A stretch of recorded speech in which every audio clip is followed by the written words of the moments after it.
quien es un especialista para hablar sobre lo que es el cáncer de próstata y sobre lo que tiene que ver con un montón de dudas que van surgiendo en los hombres. Estamos hablando del doctor, que ya lo veo allí conectado, Norberto Bernardo. Norberto, muchísimas gracias por recibirnos. ¿Cómo estás? Buen día.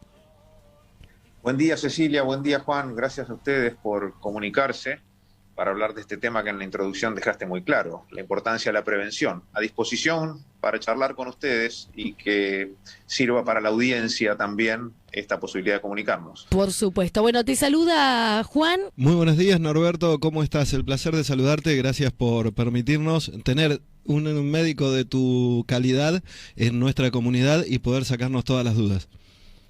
El agradecido soy yo.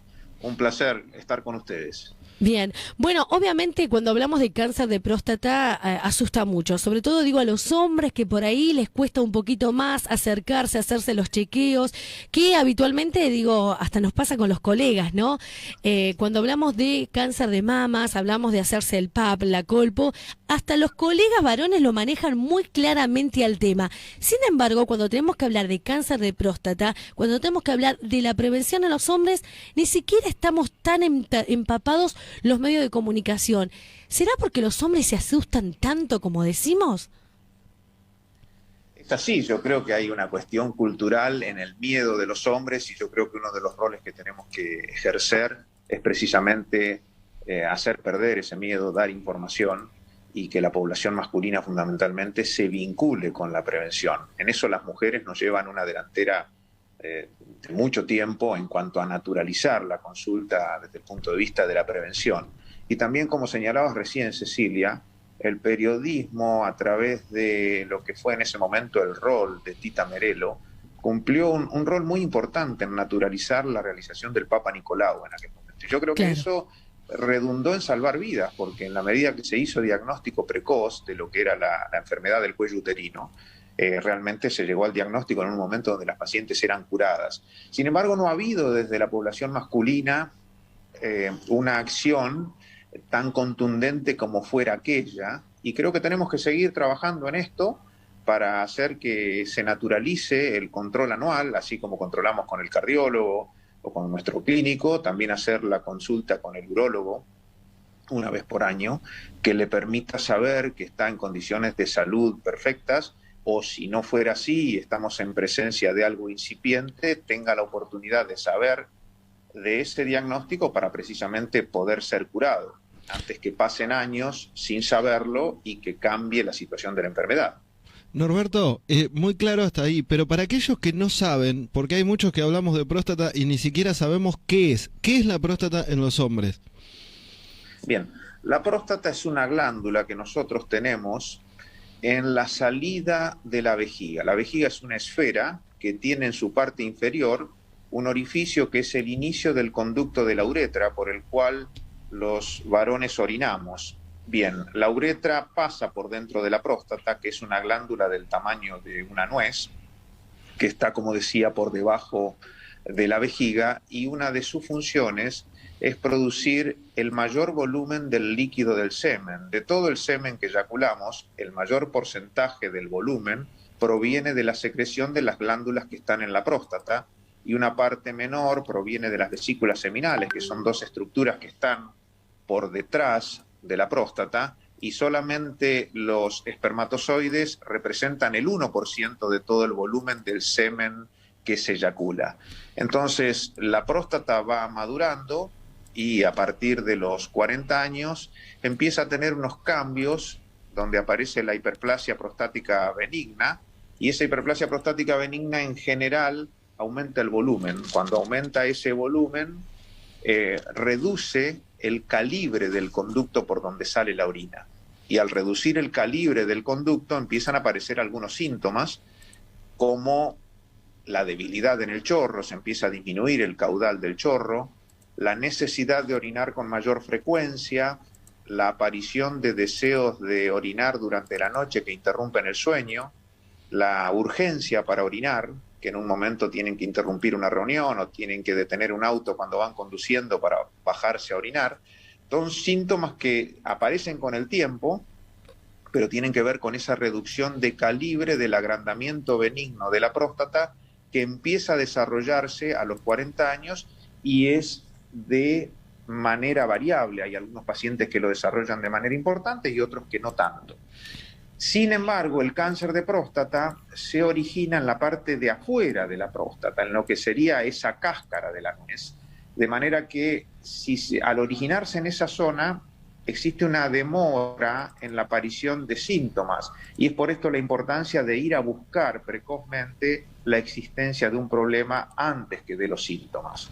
Por eso los hombres nos tenemos que hacer todos los años un análisis de sangre que tiene que ver con el antígeno prostático específico, que es un análisis que impactó desde su aparición, reduciendo la mortalidad del cáncer de próstata en un 50% desde que se estableció el control. ¿Cuánto hace que se descubrió este análisis? Porque muchos hombres todavía siguen teniendo miedo de ir al médico porque dicen, no, tenemos que someternos a un tacto rectal, y se horrorizan con esta situación, que debería ser algo aceptado con total normalidad, como lo acepta una mujer con lo que es el PAP, ¿no? Haciendo un paralelismo. Digo, desde esta aparición se ha disminuido muchísimo esta detección del cáncer precozmente. ¿Cuánto hace que llegó este análisis para salvarnos la vida?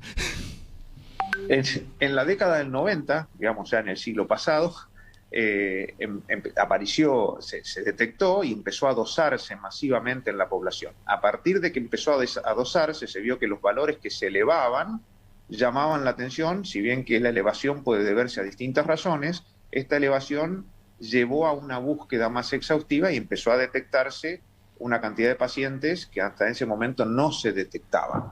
Y con respecto al análisis de sangre, es una de las partes de la evaluación que tenemos que hacer todos los años, y la otra parte es la revisación, que tal cual decía Juan, la mujer lo ha naturalizado, ir a su examen ginecológico, y nosotros tenemos que insistir en naturalizarlo porque es un examen necesario. Así como a uno le toman la presión, tienen que evaluar cuál es la característica de la glándula prostática y poder detectar precozmente que hubiera alguna alteración que pueda ser curada.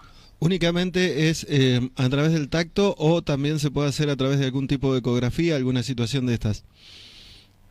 Sí, la valoración es a través del análisis de sangre, por un lado, a través de las ecografías inicialmente, a través del tacto rectal también, y después cuando hay algún tipo de sospecha hay otras imágenes que son más específicas, hay análisis que también son más específicos.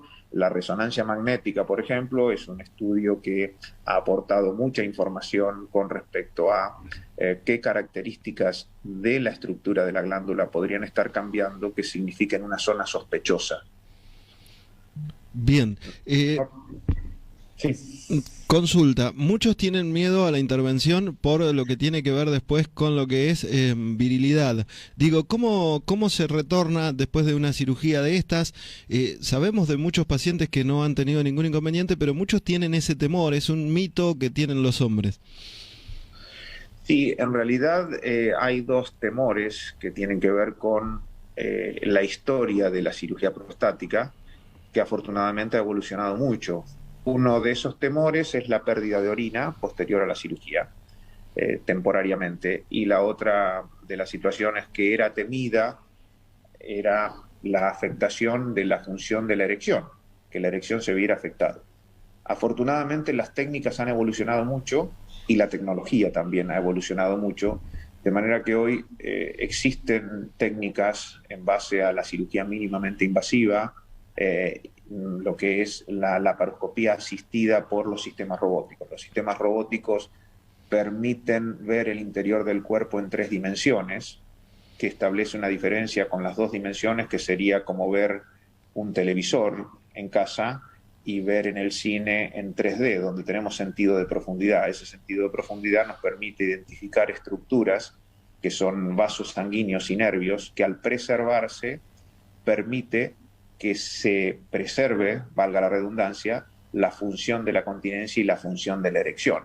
Esto antes tenía un cuco que ha ido desapareciendo gracias al avance de las técnicas y de la tecnología, que permiten que la recuperación sea muy rápida. Bien, los chequeos frecuentes, es decir, si vos te haces los análisis una vez por año y te sometés a todos los que son estos controles, que todos pasando los 40 deberíamos hacerlos, algunos los hemos suspendido por épocas de pandemia, pero digo, sometiéndote a estos controles, ¿se puede prevenir el cáncer de próstata? Sí, sí, lo que hacemos con la búsqueda es el diagnóstico precoz. El diagnóstico precoz es encontrar un problema cuando todavía no genera consecuencias importantes y cuando puede ser tratado y erradicado sin que impacte en la vida futura del paciente. Con respecto a la prevención, que es evitar el desarrollo del problema, es importante tener una vida sana.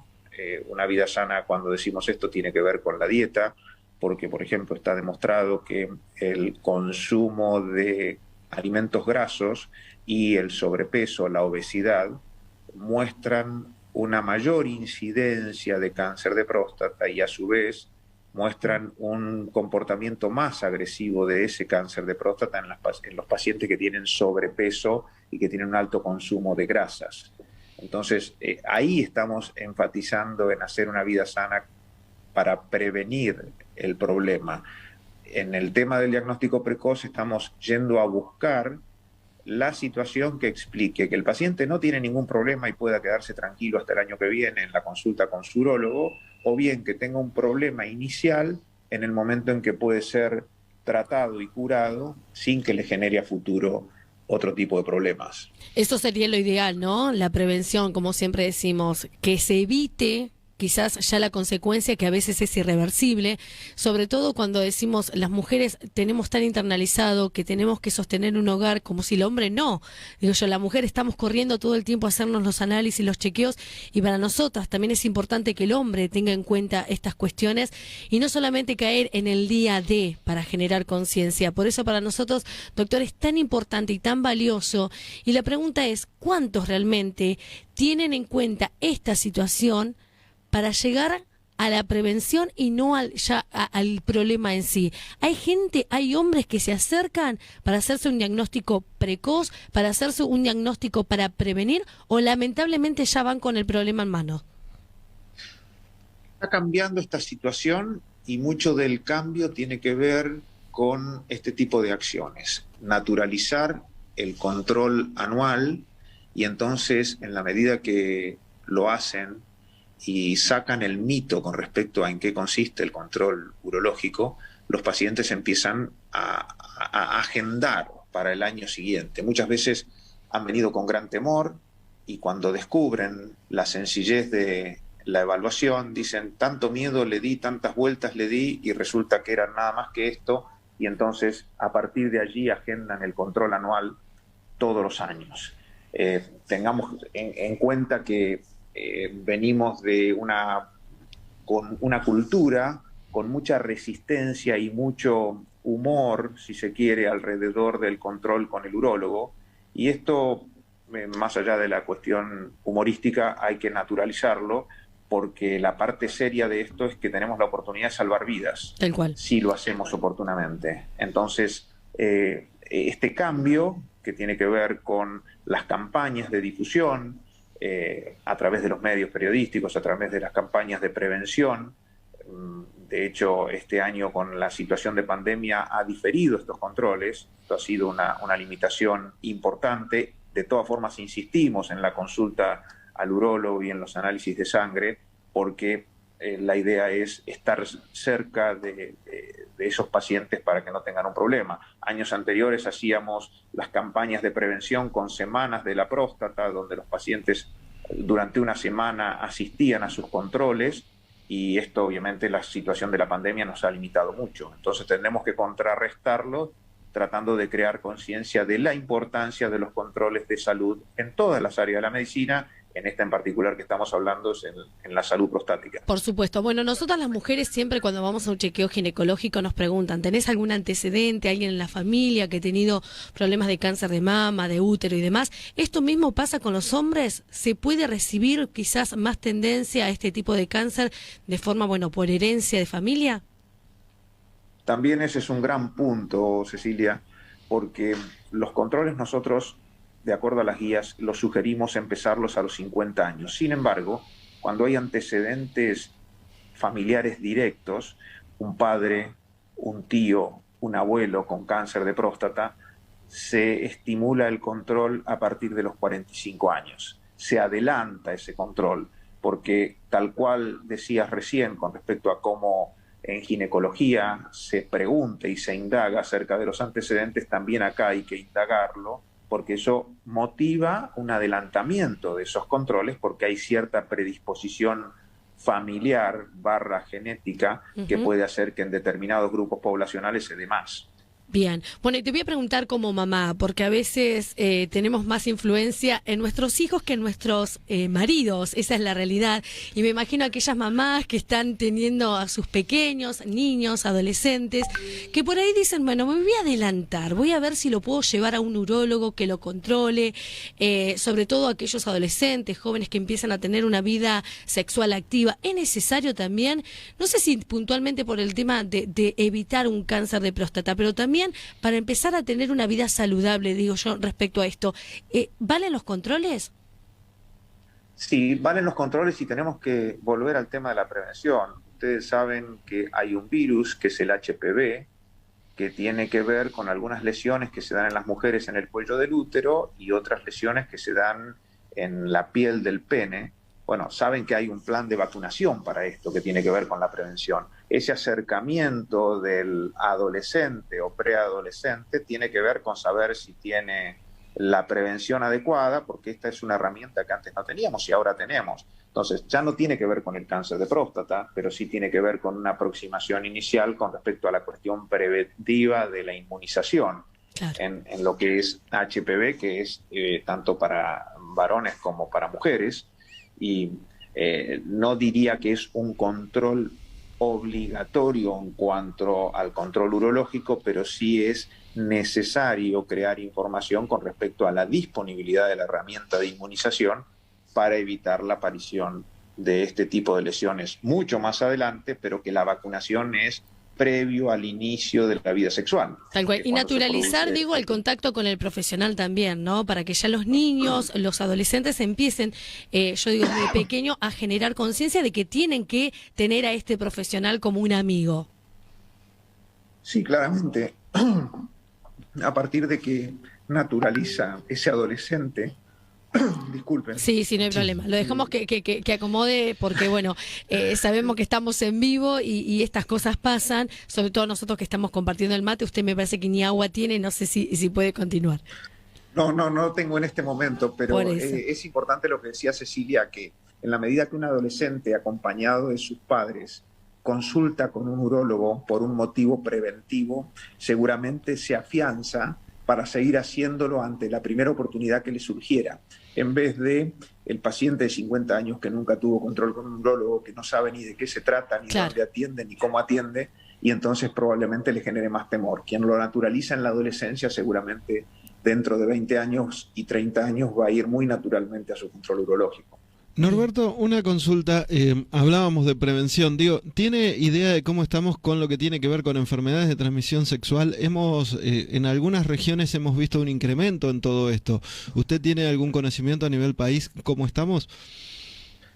Sí, ha habido un recrudecimiento en algunas situaciones que habíamos disminuido la observación que tiene que ver con las enfermedades de transmisión sexual, concretamente con sífilis y lenorragia.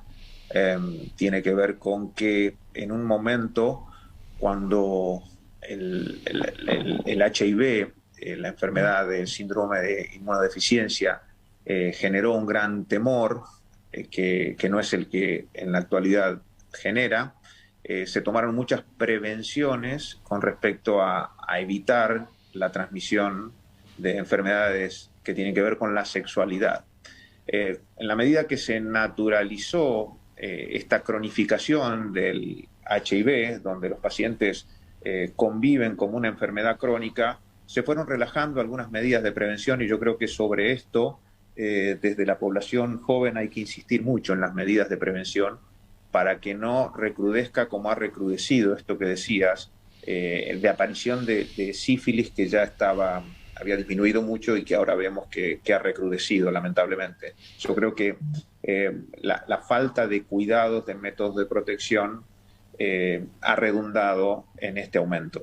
Bien. Creo que no sé si coincide conmigo, pero debemos ser mucho más, hacer mucho más hincapié en las campañas de educación sexual, digo, tanto dentro del hogar como dentro de las escuelas, que los padres no se animen, que se animen a consultar con los profesionales para poder tener una charla con sus hijos abiertamente, jóvenes que están entrando en la adolescencia, e incluso empezar a hacerlo desde una temprana edad. Coincido totalmente, me parece que esa acción es una tarea cotidiana.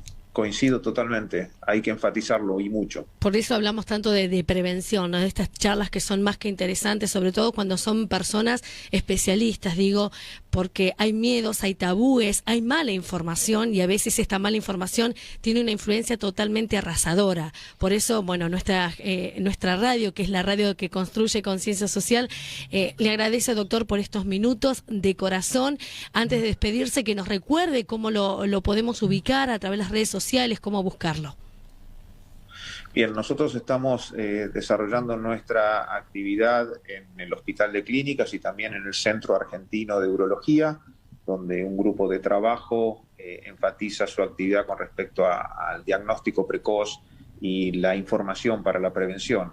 De manera que estamos a disposición para cualquier inquietud que tuvieran, hoy a la distancia a través de la telemedicina o presencial, porque es necesario cuando se materializa un examen hacer la revisación adecuada, pero en principio para brindar información existen hoy afortunadamente canales que han incrementado su velocidad precisamente por la pandemia. De hecho, esta entrevista antes por Zoom no la hubiéramos tenido y ahora la tenemos porque hemos familiarizado todos el Zoom. Y bueno, estas herramientas hay que sacarle el jugo y ponerlas a disposición de la población. Por supuesto. Por último, como pedido de mujer, como pedido de quizás de mamá, como pedido de hermana, que tiene muchos hombres que ama a su alrededor, pero que son, no voy a decir la palabra porque queda muy horrible al aire, pero me lo han dicho muchos hombres, todos se le están imaginando, lo voy a decir muy sutil, son muy miedosos. Usted como hombre, como profesional, ¿qué le diría a esos hombres de mi casa, de mi entorno? Y seguramente muchas mujeres se están riendo. Dígale, sí, doc, dígale usted. ¿Por qué se tiene que hacer el chequeo? Se tiene que hacer el chequeo para demostrar que retribuyen el mismo cariño que pones vos en insistirles en que tienen que cuidarse.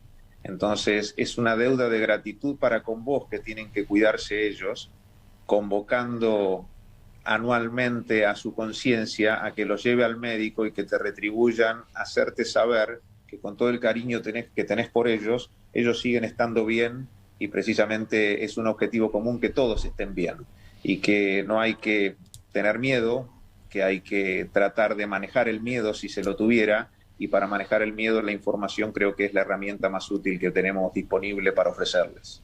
Muy bien. Bueno, lo grabamos, chicas, se los enlato y se lo pasamos para cada uno para cada hombre que tiene miedo, realmente. Tal cual. Doctor, agradecerle por estos minutos, muy gentil, muchísimas gracias por atendernos. Muchas gracias a ustedes, ha sido un placer y los felicito por la acción que están desarrollando en la comunidad. Para eso estamos, lo hacemos con mucho amor. Gracias. Que tenga un buen día, doctor. Adiós.